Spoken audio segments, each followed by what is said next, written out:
dapat dito dark, tapos dito yung sakto lang na kulay, and then dito very light lang. So, nagke-create siya ng ombre effect na ang ganda, di ba? This is with and this is without. Like, kitang-kita mo naman na talagang nag-level up yung aking kilay. Latina Kilay Tutorial using this Focallure long-lasting pomade. BR01, BR02, and BR03. This is how it looks like. Comes with the brush. Dito naman yung pomade. Ididip mo lang siya, tapos remove the excess. And then, guguhit na tayo dyan. Like, girl, alright, di ba? Nagkakilay ka kahit na walang buhok. O, di ba? Bongga yon.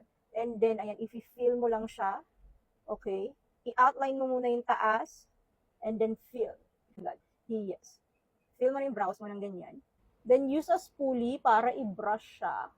Huwag ka na magdadagdag sa brush, yung excess, i-fill mo lang siya dito. Dapat dito dark, tapos dito yung sakto lang na kulay, and then dito very light lang.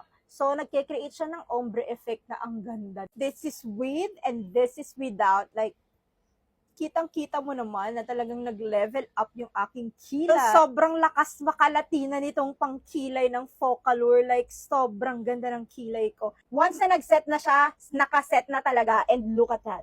Smudge-proof and transfer-proof siya. It's also waterproof, mga girls. Kaya naman kung gusto mo rin itong pangkilay na to, ilalagay ko dyan sa yellow basket. Yun na, mga girls. Bye!